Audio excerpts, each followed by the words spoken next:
friends, fate is more stronger than their team. Yes, royal Challengers Bengaluru కంటే వాళ్ళ ఫేటే చాలా స్ట్రాంగ్గా ఉంది. ఎందుకంటే వాళ్ళు 3 కాన్సిక్యూటివ్ లాసెస్ తర్వాత జైపూర్లో రాజస్థాన్ రాయల్స్ని, వాళ్ళు కూడా 3 కాన్సిక్యూటివ్ లాసెస్ తర్వాత హోమ్ గ్రౌండ్లో ఆర్సీబీని తలపడ్డాయి. ఎస్, మనం ముందు చెప్పుకున్నట్లే జైపూర్ రాజస్థాన్కి కలిసి వచ్చింది. వాళ్ళు ఈ మ్యాచ్లో ఒక ఎక్స్ట్రాడినరీ పెర్ఫార్మెన్స్తో అటు బౌలింగ్ ఇటు బ్యాటింగ్ మొత్తం ఆల్రౌండ్ పెర్ఫార్మెన్స్తో రాయల్ ఛాలెంజర్స్ పై 7 వికెట్స్ తేడాతో విన్ సాధించారు. ఎస్, ఇప్పుడు మ్యాచ్ వివరాల్లోకి వెళ్తే కనుక టాస్ నెగ్గి ఆర్సీబీని బ్యాటింగ్కి వచ్చేలా చేసింది రాజస్థాన్ రాయల్స్. రాజస్థాన్ రాయల్స్ ఈ మ్యాచ్లో కపుల్ ఆఫ్ చేంజెస్ చేశారు. They brought in Varun Aaron in place of Jaydev Unadkat and Sanju Samson injured కాబట్టి స్టోర్ట్ బిన్నెన్ తీసుకొచ్చారు బౌలింగ్ కాంబినేషన్ కోసం. అండ్ ఎస్, బ్యాటింగ్ స్టార్ట్ చేశారు Royal Challengers Bengaluru. Virat Kohli with Parthiv Patel. Virat Kohli and Parthiv Patel decent గా స్టార్ట్ చేసుకుంటూ స్ట్రైక్ రొటేషన్ అనేది ఇప్పటి నుంచి చేసుకుంటూ తర్వాత డౌన్ ది ఆర్డర్ లో హిట్టింగ్ చేస్తే బెస్ట్ అనే ఆలోచనతో వాళ్ళు స్టార్ట్ చేశారు. ఎస్, పిచ్ కొంచెం బ్యాటింగ్ కి సహకరిస్తుంది. గ్రీనిష్ గా ఉంది కాబట్టి అంత డ్రై పిచ్ కాబట్టి ఎక్కువ బౌలర్కి సహకరించదనే ఉద్దేశంతో వాళ్ళు అలాగ ఫ్రీగా ఆడారు. బట్ అప్పుడు ఒక strike, Shreyas Gopal leg spinner వచ్చి విరాట్ కోహ్లీని బౌల్డ్ చేశాడు. ఆ బాల్ ఎలా తిరిగిందో కూడా విరాట్ కోహ్లీకి అర్థం కాగలదు. అప్పుడు తెలిసింది greenish, some part of the pitch green గా ఉండడం వల్ల ఆ ఏరియాలో బాల్ లోపలికి రావడం జరిగింది. సో అప్పుడు ఆర్సీబీకి స్ట్రైక్ పడింది. అప్పటి నుంచే మొదలైంది RCB fate. Next one down AB de Villiers. AB de Villiers కూడా వచ్చినంత సేపు లేడు, తను కూడా కేవలం 13 పరుగులే చేసి నిష్క్రమించాడు. Same to Shreyas Gopal caught and bowled. మళ్ళీ స్పిన్నర్ కి వికెట్. తర్వాత హెట్మేర్ కూడా యాజ్ యూజువల్ తను సింగిల్ డిజిట్ స్కోర్ ఈ ఐపీఎల్ లో సాగింది. తను కూడా కేవలం 1 పరుగుకే సేమ్ శ్రేయస్ గోపాల్ కే వికెట్ ఇచ్చి వెళ్ళాడు. ఇక్కడ చూస్తే తీసిన 3 వికెట్స్ శ్రేయస్ గోపాల్ కి వచ్చాయి. అప్పుడే తెలిసింది ఆర్సీబీకి స్పిన్ కొంచెం సహకరిస్తుంది పిచ్ అని. And next Parthiv Patel and Marcus Stoinis. ఈ మ్యాచ్ లో Royal Challengers Bengaluru Colin de Grandhomme place లో మార్కస్ స్టోయినిస్ ని తీసుకొచ్చారు. ప్రయాస్ బర్మన్ ప్లేస్ లో నవదీప్ సైనిని ఇంక్లూడ్ చేసుకున్నారు. అండ్ శివం దుబే ప్లేస్ లో అక్షదీప్ నాథ్ ని ఇంక్లూడ్ చేసుకున్నారు. ఇంక్లూడ్ చేసుకున్నా సరే వీళ్ళకి అంత పెర్ఫార్మెన్స్ చేసే అవకాశం రాలేదు. బికాస్ వాళ్ళు స్టోయినిస్ అండ్ పార్థివ్ పటేల్ వాళ్ళు ఇన్నింగ్స్ ని స్టడీ చేసే ప్రాసెస్ లో ఓవర్స్ కొన్ని బాల్స్ అనేవి డీసెంట్ గా డిఫెన్సివ్ గా ఆడడంతో అక్కడ మిగిలిన వాళ్ళకి ఛాన్స్ రాలేదు. సో అలాగా పార్థివ్ పటేల్ తన హాఫ్ సెంచరీ కంప్లీట్ చేసుకున్నాడు. 67 కొట్టాడు 41 బాల్స్ లో. తన పెర్ఫార్మెన్స్ తను ప్రతి మ్యాచ్ చేస్తున్నాడు. 30 ఆడ్ రన్స్ కొట్టాడు. తను కన్వర్ట్ చేసుకుంటాడా లేదా అనుకున్నాం. ఈ మ్యాచ్ లో కన్వర్ట్ చేసుకుని హాఫ్ సెంచరీ చేశాడు. బట్ అతనితో స్టాండింగ్ ఇచ్చే వాళ్ళకి కనిపించలేదు. స్టోయినిస్ ఆడాడు ఈ మ్యాచ్ లో కంబ్యాక్ గా ఆఫ్టర్ పాకిస్తాన్ సిరీస్ 31 ఆఫ్ 28.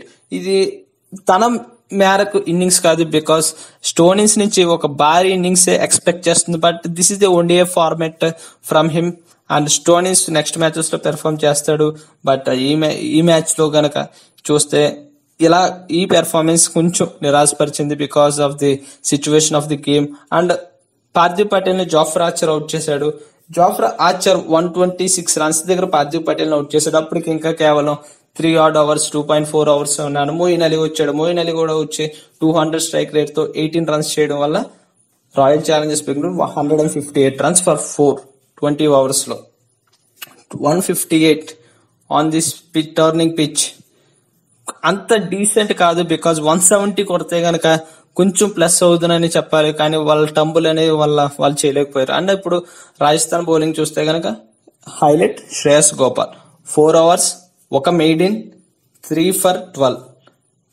తను ఎక్స్ట్రాడినరీ బౌలింగ్ వల్లే రాజస్థాన్ రాయల్స్ బెంగళూరుని అలా కట్టడి చేసింది. అండ్ మిగిలిన బౌలర్స్ సహకారం అందించడంతో వాళ్ళకి మంచి టార్గెట్ అనేది వచ్చింది. 159 runs with extraordinary batsmen. And middle order కూడా కొంచెం సరి చేసుకునే దిగే ఆలోచన ఉంది కాబట్టి ఈ టార్గెట్ వాళ్ళకి సరిపోద్ది. So 159 runs target chasing start చేశారు with Jos Buttler and skipper Rahane.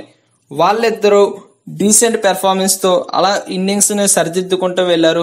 Because Jos Buttler ఒక వైపు నుంచి తన షాట్స్ తను ఆడుకుంటాడు బౌండరీస్ కి ఇరువైపులా, అండ్ రహానే జస్ట్ అతనికి సపోర్టివ్ గా జస్ట్ సింగిల్స్ నాక్ చేసుకుంటూ అలా ఇవ్వడమే. కాబట్టి వాళ్ళ పార్ట్నర్షిప్ అనేది 50 odd runs 60 runs చేశారు.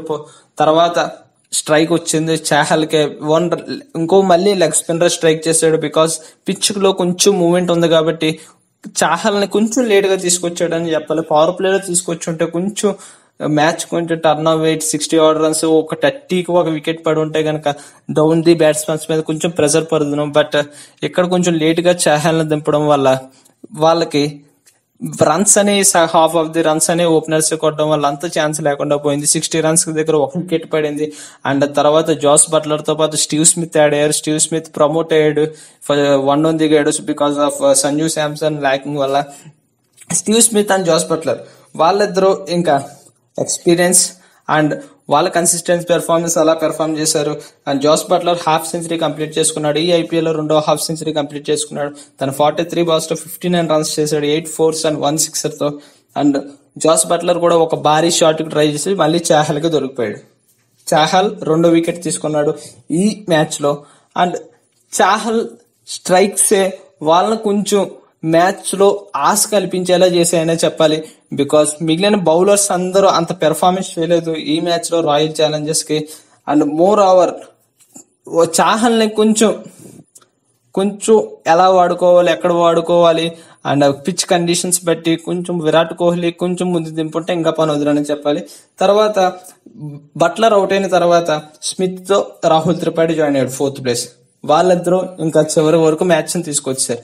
వాళ్ళిద్దరూ 50 పార్ట్నర్షిప్ 30 odd runs వాళ్ళిద్దరూ షేర్ చేసుకుని చివరిలో ఇంకా లాస్ట్ ఓవర్ లో 5 runs కొట్టాలనగా స్మిత్ అవుట్ అయ్యాడు. ఫినిషింగ్ స్టైల్ ఇద్దామని చెప్పి సిరాజ్ కు దొరికిపోయాడు. అండ్ సిరాజ్ కూడా మంచి పెర్ఫార్మెన్స్ చేశాడు. ఆర్సీబీకి 2nd most performance, 4 overs 1 for 25. తను 6.6 run rate తో మంచి ఎకానమీతో మంచి పెర్ఫార్మెన్స్ చేశాడు ఆర్సీబీకి. And moreover catches win matches అంటారు. When you don't have the capability in catching, you will confirmly lose the match. అలాగే జరిగింది ఈ రోజు రాయల్ ఛాలెంజర్స్ బెంగళూరు పరిస్థితి. బికాస్ వాళ్ళు 2nd over లోనే అజింక్య రహాన్ డ్రాప్ చేశారు, విరాట్ కోహ్లీ డ్రాప్ చేశాడు. విరాట్ కోహ్లీతోనే మొదలైంది ఈ డ్రాపింగ్ అనేది. అండ్ నెక్స్ట్ స్టీవ్ స్మిత్ ని డ్రాప్ చేశారు ఒక క్రూషియల్ టైంలో బౌండరీలో ఉమేషియాతో. అండ్ ఈ 2 catches వాళ్ళ మొత్తం మ్యాచ్ మార్చేయని చెప్పాలి. ఎందుకంటే తర్వాత మళ్ళీ రాహుల్ త్రిపాఠి క్యాచ్ ని మోయిన్ అలీ వదిలేశాడు. ఈ 3 catchలు అండ్ ఈ 3 catchలను స్పెసిఫిక్ గా చెప్పకుండా వాళ్ళ ఫీల్డింగ్ కూడా అంతంత మాత్రంగానే ఉండడం వల్ల రాయల్ ఛాలెంజర్స్ బెంగళూరుకి ఓటమి తప్పలేదు. సో క్యాచెస్ అనేది ఖచ్చితంగా అండ్ ఫీల్డింగ్ అనేది ఖచ్చితంగా 100 to 100% ఫిట్ గా ఉంటేనే గానీ మ్యాచెస్ నెగ్గరని ఇప్పటికైనా అన్ని టీమ్స్ తెలుసుకుంటే బాగుంటుంది. నెక్స్ట్ స్టోక్స్ వచ్చాడు అండ్ లాస్ట్ ఓవర్ లో 2-3 runs కాబట్టి అలా అయిపోయింది. ఇంకా రాజస్థాన్ అనేది ప్లాన్ తోనే ఈ చేజింగ్ అని చేసింది. వాళ్ళు లాస్ట్ 3 matches నుంచి నేర్చుకుని ఇప్పుడు ఈ మ్యాచ్ లో ఎగ్జిక్యూషన్ అనేది కరెక్ట్ గా ఉండడం వల్ల రాజస్థాన్ రాయల్స్ వాళ్ళ హ్యాట్రిక్ ఆఫ్ లాసెస్ నుంచి బయటపడి విన్ స్ట్రీక్ లో పడ్డారని చెప్పాలి.